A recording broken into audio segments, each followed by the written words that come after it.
د نن ورځې د پیل څو ډیر مهم او تازه خبرونه په افغانستان سیمه او نړۍ کې څه روان دي. بشپړ جزئیات په ویډیو کې تر پایه کتلی شئ. درنو لیدونکو ښه راغلاست.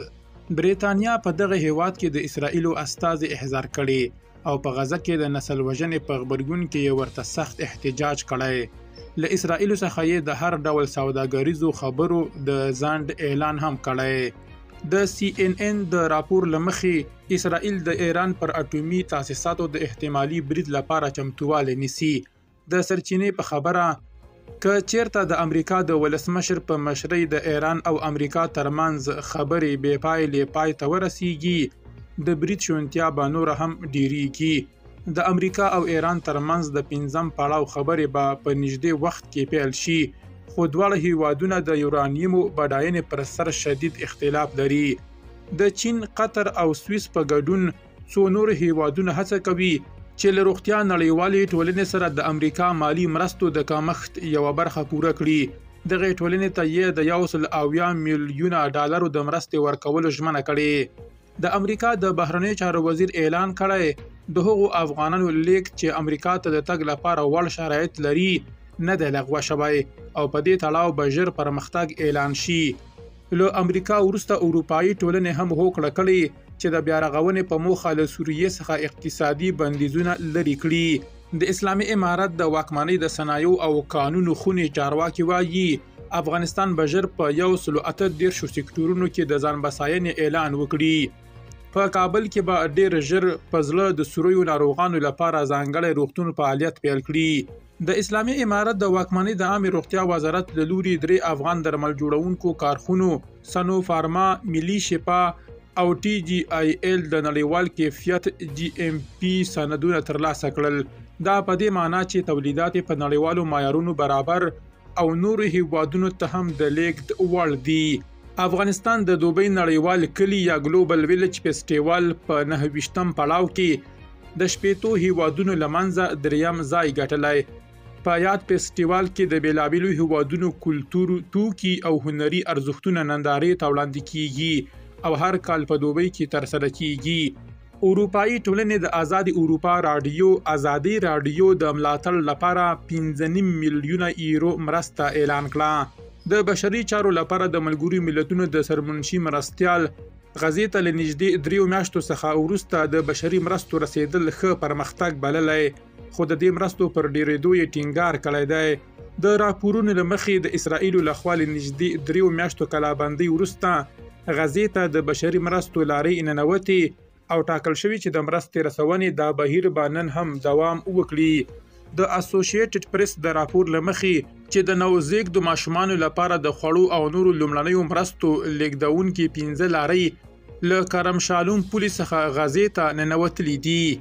د ډایکونډي ځایي سرچینې خبر ورکړی چې دغه ولایت د شهرستان ولسوالۍ په فیض آباد سیمه کې د کرنیزو اوبو د وار پر سر د 3 ورونو ترمنځ شخړه رامنځته شوې چې له امله 1 کس وژل شوی او لږ تر لږه 3 نور ټپیان شوي دي.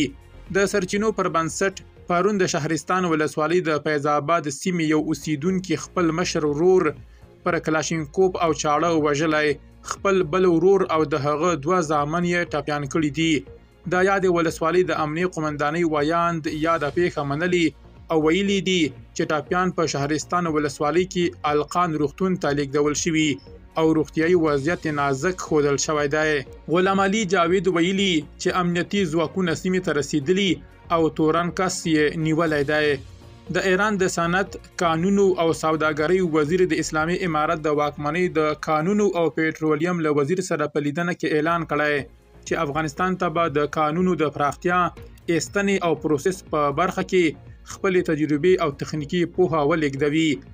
افغان غږ رسنۍ خبر ورکړی چې ایرانی وزیر سید محمد اتابک چې ویلي دواړو لورو د 2 اړخیزو اړیکو له پراختیا خوښي څرګنده کړې او په ځانګړې توګه د کانونو په برخه کې د اقتصادي همکاریو د پراختیا پر اهمیت ټینګار شوی. د ترکیې غالیو ټولنې چارواکو د اسلامي امارت د واکمنۍ د صنعت او سوداګرۍ وزارت له استازو سره په لیدنه کې اروپایي بازارونو ته د افغاني غالیو په لیږد کې د همکارۍ ژمنه کړې.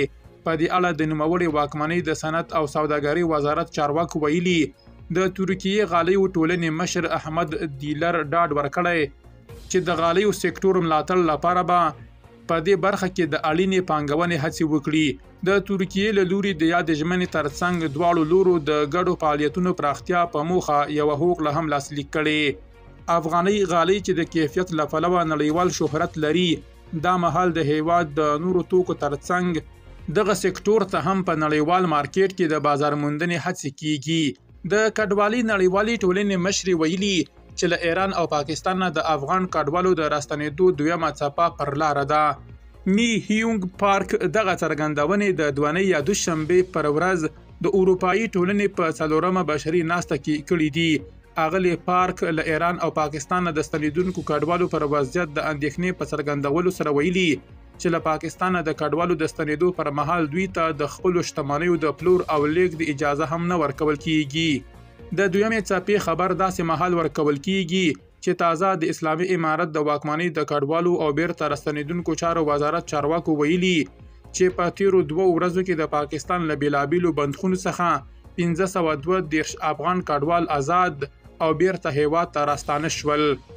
UNHCR راپور ورکړی چې مخکې به یې هیواد ته له راستنېدونکو افغان کډوالو سره $2000 مرسته کوله، خو د نړیوالو مرستو په لګېدو سره دغه کچه $150 ته راښکته شوې.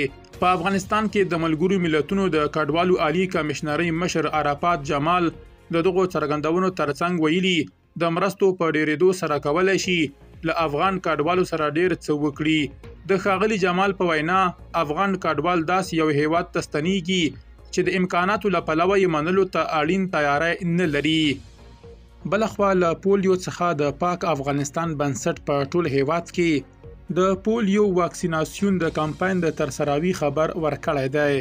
دغه بنسټ د څلورنۍ یا چهارشنبې پر ورځ پر خپل ایکس لیکلي چې دغه واکسین کمپاین به د راتلونکي اونۍ د دوانۍ یا دوشنبې پر ورځ په ټول هیواد کې ترسره شي. دغه ټولنې د هغو ماشومانو د شمیر په تړاو جزئیات نه دي ورکړي چې په پام کې دا واکسین شي. د اسلامي امارت د واکمنۍ د بهرنیو چارو وزیر په بیجینګ کې د چین د بهرنیو چارو له وزیر سره په لیدنه کې پر دوی اړخیزو اړیکو او اقتصادي همکاریو باندې خبرې کړې دي. د یاد وزارت د ویاند مرستیال ضیا احمد تکل د څلورنۍ یا چهارشنبې پر ورځ ویلي چې امیر خان متقي چین د افغانستان له مهمو اقتصادي ملګرو څخه بللی او هیله یې څرګنده کړې چې په نږدې راتلونکي کې د دواړو هیوادونو ترمنځ سوداګریز حجم د پام وړ کچې ته پورته شي. ښاغلي متقي ویلي ټول هغو ستونزو ته باید جامع حل پیدا شي چې افغان سوداګر د کرنیزو محصولاتو او نورو توکو د صادراتو پر وخت ورسره مخ کیږي. د لا نورو جزئیاتو لپاره زموږ چینل سبسکرایب او وڅارئ.